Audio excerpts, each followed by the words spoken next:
అందరికీ నమస్కారం. జ్యోతిష్య నిపుణులు, కాశీలోని కామాక్షి నిత్య అన్నదాన నిర్వాహకులు బ్రహ్మశ్రీ నందిపట్ల శ్రీహరి శర్మ గారు మనతో పాటు ఉన్నారు. నమస్కారం గురూజీ. వాగర్థావివ సంపృక్తౌ వాగర్థ ప్రతిపత్తయే జగతః పితరౌ వందే పార్వతీ పరమేశ్వరౌ. అన్నపూర్ణే సదాపూర్ణే శంకరః ప్రాణవల్లభే జ్ఞానవైరాగ్య సిద్ధ్యర్థం భిక్షాం దేహీ చ పార్వతి. మాతా చ పార్వతీదేవి పితాదేవో మహేశ్వరః. బాంధవాశివ భక్తాశ్చ స్వదేశో భవనత్రయం. సదాశివసమారంభాం శంకరాచార్యమధ్యమాం అస్మదాచార్యపర్యంతం వందే గురుపరంపరాం. ఆదిత్యాయ చ సోమాయ మంగళాయ బుధాయ చ గురుశుక్రశనిభ్యశ్చ రాహవే కేతవే నమః. శృంగేరి జగద్గురు పీఠాధిపతులు శ్రీ శ్రీ శ్రీ భారతీతీర్థ మహాస్వాముల వారికి, శ్రీ శ్రీ శ్రీ విధుశేఖర భారతీతీర్థ మహాస్వాముల వారికి, కంచి కామకోటి పీఠాధిపతులు శ్రీ శ్రీ శ్రీ విజయేంద్ర సరస్వతి మహాస్వాముల వారికి ప్రణామములు తెలియచేసుకుంటూ, వీక్షిస్తున్నటువంటి మన భక్తి టీవీ ప్రేక్షకులకి హోళీ పండుగ శుభాకాంక్షలు తెలియచేసుకుంటూ కార్యక్రమాన్ని ప్రారంభిద్దాం. గురూజీ, హోలీ పండుగ అనగానే చిన్నపిల్లల నుంచి పెద్ద వయసు ఉన్న ప్రతి ఒక్కరు హోలీ పండుగ అనేది జరుపుకుంటూ ఉంటారు. జన్మ జాతకం ప్రకారం ప్రతి ఒక్క రాశి వారికి ఎటువంటి రంగులను ఎక్కువగా వాడాలి అండ్ వాళ్ళు చేసుకోవాల్సిన దేవత నామస్మరణ ఏంటిది గురూజీ? హోళీ పండుగ అంటే వసంతోత్సవం, అంటే రంగులమయం. ఈ రంగులు అనేటువంటిది మన జీవితంలో నిత్య భాగమే.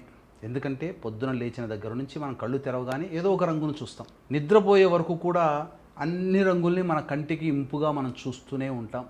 మన ప్రతి క్రియలో, ప్రతి పనిలో కూడా, ప్రతి చర్యలో కూడా, ప్రతి నిమిషము మన కళ్ళు ఒక రంగును చూస్తూనే ఉంటాయి. రంగులకి మనుషులకి అవినాభావ సంబంధం చాలా ఉంది. అందుకనే కొంతమందికి కొన్ని రంగులు ఇంపుగా కనబడతాయి, కొన్ని రంగులు వెగటుగా కనబడతాయి. కాబట్టి ఏ ఏ రాశుల్లో ఉన్నటువంటి వాళ్ళు ఈ హోళీ పండుగ ఎక్కువగా ఆ రంగుని ఉపయోగించాలి. ఎందుకనంటే మనకున్నటువంటి అన్ని పండుగలలోకెల్లా రంగులమయంతో కూడుకున్న పండుగ ఒక్క హోళీ పండుగ మాత్రమే. కాబట్టి మనిషికి రంగులకి అవినాభావ సంబంధం ఉందని మనకు శాస్త్రం ఎలా తెలియచేస్తుందో, అదేవిధంగా రంగులమయమైనటువంటి హోళీ పండుగ రోజున ఏ ఏ రాశుల్లో జన్మించిన వాళ్ళు ఏ రంగుని ఎక్కువగా వాడాలి అనగా, పండుగలలో అన్ని రంగులు వాడుకోవచ్చు.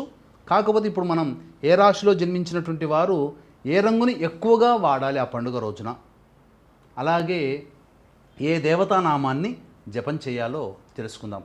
ముందుగా మేషరాశి వారు ఎరుపు పసుపు రంగుని హోళీ పండుగలో ఎక్కువగా వాడాలి. ఆ మేషరాశి వారు జపించాల్సినటువంటి మంత్రం ఓం నమో భగవతే వాసుదేవాయ నమః. ఇక వృషభ రాశి వారు పర్పుల్ ఆరెంజ్ కలర్ని హోళీ పండుగలో ఎక్కువగా వాడాలి. గాయత్రి మంత్రాన్ని ఆ రోజున జపం చేసుకోవాలి. మిథున రాశి వారు ఆకుపచ్చ రంగుని ఎక్కువగా వాడాలి. ఓం నమో నారాయణాయ నమః అనే నామాన్ని జపం చేసుకోవాలి. కర్కాటక రాశి వారు గులాబీ పింక్ కలర్ని ఎక్కువగా వాడాలి. ఓం హ్రీం గౌర్యై నమః అనే నామాన్ని జపం చేసుకోవాలి. సింహరాశి వారు పసుపు ఎరుపు రంగుని హోళీ పండుగలో భాగంగా ఎక్కువగా వాడాలి. హనుమాన్ చాలీసా వీలైనన్ని సార్లు పారాయణం చేయాలి. కన్యా రాశి వారు ఆకుపచ్చ యాష్ కలర్ని ఎక్కువగా వాడాలి హోళీ పండుగలో భాగంగా.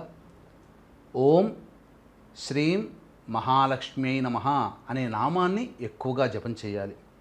తులారాశి వారు పింక్ నీలం బ్లూ కలర్ని ఎక్కువగా హోళీ పండుగలో వాడాలి. ఓం క్లీం కృష్ణాయ నమః అనే నామాన్ని ఎక్కువగా జపం చేయాలి.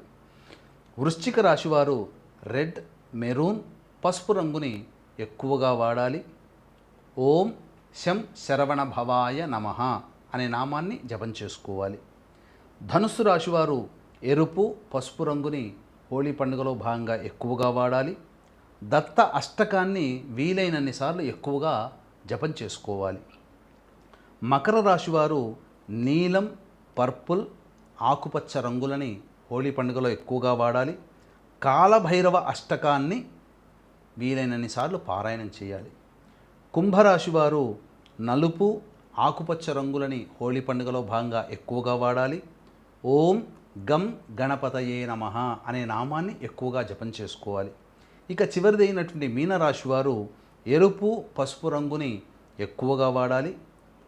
అలాగే ఓం త్రాం దత్తాత్రేయాయ నమః అనే నామాన్ని మీనరాశి వారు ఎక్కువగా జపం చేయాలి. ఎందుకు హోళీ పండుగ అంటే, మనకు సంబంధించినటువంటి అహోరాత్రులు 4, 1000 సూర్యగ్రహణాలు 1000 చంద్రగ్రహణాలలో జపం చేసుకుంటే ఎంత పుణ్యఫలం వస్తుందో ఈ యొక్క అహోరాత్రులలో జపం చేసుకోవడం వల్ల, దేవుని ధ్యానం చేయడం వల్ల అంత ఫలితం వస్తుంది. కాబట్టి వీక్షిస్తున్నటువంటి మన భక్తి టీవీ ప్రేక్షకులు, చంద్రగ్రహణం అనేటువంటిది మన భారతదేశంలో కనిపించకపోయినప్పటికీ ప్రపంచంలో చంద్రగ్రహణం అనేటువంటిది విశ్వంలో ఏర్పడుతుంది. కాబట్టి ఆ ప్రపంచంలో ఏర్పడేటువంటి చంద్రగ్రహణ సమయానికి మన భారత కాలమానానికి గనక మనం అన్వయించుకుంటే 25వ తారీఖు రోజున ఉదయం 10:32 నుంచి మధ్యాహ్నం 3:03 వరకు ఈ యొక్క చంద్రగ్రహణం ఉంటుంది. ఈ చంద్రగ్రహణం సమయం మన భారతదేశానికి సరిపోతుంది. కాబట్టి ఆ సమయంలో మీరు ఇష్టదేవతారాధన, కులదేవతారాధన, మీ యొక్క సమస్య, మీ యొక్క సంకల్పం చెప్పుకొని సమస్య తీరాలని ఈ రాశుల వారికి చెప్పినటువంటి మంత్రాలని గనక వీలైనంత ఎక్కువగా ఆ సమయంలో పఠించినట్లయితే తప్పకుండా మీ సమస్యలకి పరిష్కార మార్గం దొరుకుతుంది. తద్వారా మీకు ఇబ్బందులు ఎదురవుతున్నటువంటి సందర్భంలో ఆ ఇబ్బందుల నుంచి తొలగిపోయే మార్గాలు మీకు ఎదురుపడి సమస్యలు సానుకూలంగా సతమతమై మిమ్మల్ని ఇబ్బంది పెట్టకుండా ఆ సమస్యలన్నీ కూడాను సానుకూలంగా తొలగిపోతాయి. ఇక గమనించుకున్నట్లయితే ఇంతకుముందు చెప్పినట్లుగా ఏ రాశుల వారు ఏ రంగులను ఈ హోలీ పండుగలలో వాడాలి అని చెప్పి మనం చెప్పుకున్నాం. మళ్ళీ చెబుతున్నాను, మనిషికి రంగులకి అవినాభావ సంబంధం ఉంది. అందుకనే మనము ప్రతిరోజు కూడా ఇష్టమైనటువంటి రంగుని వేసుకోవడానికి ప్రయత్నం చేస్తాం. కాబట్టి మనకు నచ్చిన కలర్నే మనం బట్టలు కొనుక్కుంటాం. ఏ రంగు పడితే ఆ రంగును కొనుక్కోం కదా. కంటికి ఇంపుగా ఆనందంగా కనబడే రంగునే మనం కొనుక్కుంటాం. కాబట్టి రంగులమయమైనటువంటి హోలీ పండుగ రోజున మన జన్మరాశికి సంబంధించినటువంటి ఏ రంగుని ఈ హోలీ పండుగలో ఎక్కువగా వాడాలో తెలియచేశాము. ఆ యొక్క వీడియోని ఆశాంతం మళ్ళీ వీక్షించి చక్కగా హోలీ పండుగని ఆనందోత్సాహాలతో మీ బంధుమిత్రులు, హితులు, సన్నిహితులు, మీ చుట్టుపక్కల వారితో, అందరితో, మీ సోదర సోదరిమణులతో, మీ కుటుంబంతో ఆనందంగా జరుపుకుంటారని భావిస్తూ సర్వం శ్రీ ఉమామహేశ్వర పరబ్రహ్మార్పణమస్తు.